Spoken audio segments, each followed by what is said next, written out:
a bootlegkev.com exclusive. New Nipsey Hussle, check me out. You in trouble, Check me out. pay us now, Check me out. or pay me double. Check me out. New Nipsey Hussle, Check me out. New Nipsey Hussle, Check me out. New Nipsey Hussle, Check me out. nigga fuck it, Check me out. nigga fuck it. You and YG were supposed to be dropping like a joint project together. Is that still? I'm sure you guys got some joints done. Absolutely. Is that ever gonna see the light of day? Yeah, man. The thing about it, me and YG, we do songs in our sleep Right. together. I hear a record, I'm like, yeah, YG a killer, it's cool. He hear a record, he send it to me. Only question is whether it be a mixtape or an album. I think we getting to the point now where, you know, he working on his album, My Crazy Life. It's just about done. He getting ready to start rolling that out. And another artist, I don't want to say a name, but it might turn into a West Coast Supergroup type of album situation. Dom Kennedy. You know what I'm saying? Shout out to Dom too, OPN. That's just my guess. You know what I'm saying? That's my guess. Nah, but we got records, man. It Yeah. ain't about the records. We got Yeah. tons of records. We got Yeah. records that hit the radio and been successful. We both toured off of them. We did tours together Yeah. on the West. So to me, it's just making a decision to make it a mixtape or to give it its proper look and make it an album and you know, do it through a situation where it gets promoted, marketed, and you know what I mean, get to be heard on the highest level. That's what's up. The Check Me Out record, which is the single, Yeah. you and Dom hooked up on that, and it was kind of like some real just. If I had a car, that, you know, it was a convertible, you let that thing Yeah, down and yeah. just ride out to that. Thank you. In like today's landscape of West Coast hip hop, I feel like for the most part, you've got guys like Audio Push, guys like Kendrick, who don't really fit that mold. But you know, it's a lot of the 95 BPM. You know, they call it the ratchet music. Yeah, you know what I'm saying? absolutely, And which is great music. sure. Why did you? I guess you've never really been that dude to make that kind of music, but Yeah. as a single, you know, why did you choose something that was a little bit more laid back and chill? A lot of reasons. You know, my sound of Victory Lap, more than Crenshaw, is 1500, Futuristics, Rollo, and the first words on the Check Me Out record is New Nipsey Hussle. Check me out, yeah. So if I came with that as a second single, it wouldn't have the same impact as if the first thing you heard from me to represent what this project sounds like is Check Me Out. On top of that, it was words said in the song before we titled the album Crenshaw. We on the Shaw, this how we ball. Yeah. I fuck her once and never call. You know, it was just things that was being said that was like, you know, to me, it was visceral. Like it wasn't no intelligent move. It just felt right. You know what I'm saying? And it wasn't more of like a strategically thought out move. It was like, this feel right. Let me get this to the people first. And also just when playing the records, that's the one that the people that aren't fans of me, the people that wasn't necessarily in the studio listening, that was the one that they caught.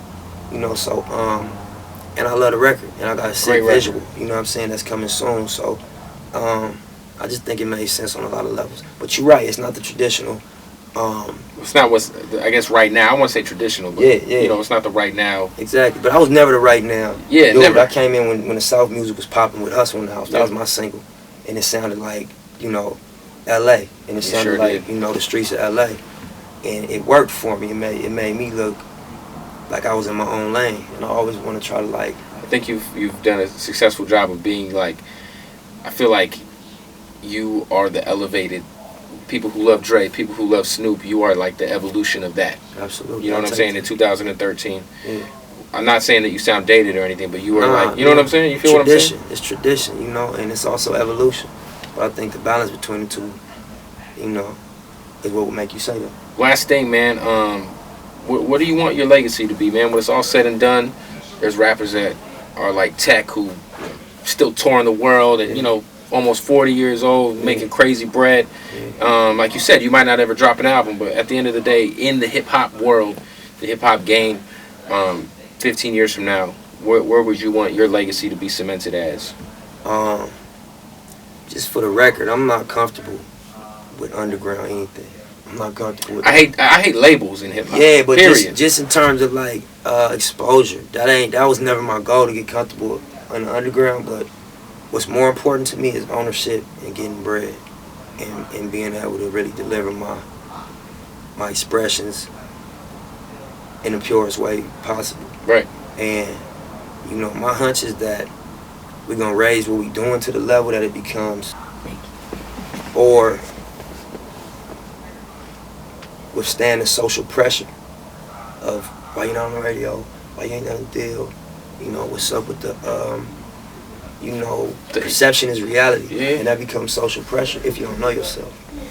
A lot of people let that get to them, the comments and the Twitter and all that. If they don't know themselves, Yeah. because if you know yourself, or you know how fickle fame is, or the moment is, or you know what I'm saying, the hotness of what people can consider hot, you know, we've been all that before this rap, and just keeping it blunt, like, we've been, you know, a hot topic, we've been, you know, an object of desire, we've been you know, in a financially advantageous situations before this rap shit. Right. And so I think it just gave me a confidence and a deeper understanding of what the game is. And, you know, I'm just trying to respect the game. And again, my goal was to retain ownership, make sure my expression stay pure, doesn't go through the filter of A&R, label head, opinion. Because they don't, this art culture, they don't know what the fuck they talking about. True. 90% of the time. Or they too far off the ground to understand the change that just took place. It take too long to get to them. So they threaten you with fame. They threaten you with, you're gonna cool off. What you gonna do without radio? What you gonna do without the marketing budget? But we got fans that's proud to pay $100 for a CD. Straight up. You know what I'm saying? Niggas sign for 100,000. Niggas radio budgets be less than 100 racks to get the song started, to even get the research back. And you're gonna get that off of a free project. Let alone what the touring gonna do. The touring, and then like really, this is the groundwork of the last 4 or 5 years. Absolutely. This is the payoff. You know what I'm saying? Because that's what happens when you build a fan base. Yeah. Do you feel like you've like grown up in a sense as far as moving away from the street shit, or maybe not putting yourself in positions that might, you know, maybe put yourself in a position to where, you know, some shit might go down? I know a lot of times, you know, artists know what's up. Like, there's certain places you don't put yourself in because, you know, you try to be cautious. Have you tried to move more away from that and I guess maybe be a little bit more grown up or smarter since you first got in the game? Yeah, you know, it's a different reality for me right now. So at the end of the day, I'm still human. I still believe in what I believe in. I still got my line. But I think knowing how I react to disrespect, how I would react to fakeness, I don't let it around me. I insulate myself with, you know, it's layers. You know what I'm saying? I try to move as presidential as possible. You know, I'm not ashamed to say I got security. Yeah. You know what I'm saying? I got guns. Why wouldn't you? Yeah, when I go out, yeah, we used to fight down there every time we go to a club. Yeah, what's the point? Yeah, we wear $50,000 and $60,000 worth of jewelry. I got 6, 7 felony cases. I got 3 or 4 gun cases. I can't go to jail for a gun. You know what I'm saying?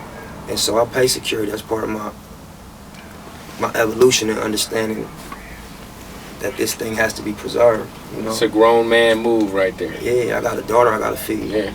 I got a team that you know, need phantoms, you know what I'm saying, and condos, and you know what I mean, they gonna get it in the street or we gonna get it here. And you know, my brother been to the pen because this shit ain't happened fast enough already. You know, my niggas is on the front line every day. And so it would be irresponsible for me to put myself in positions to threaten that.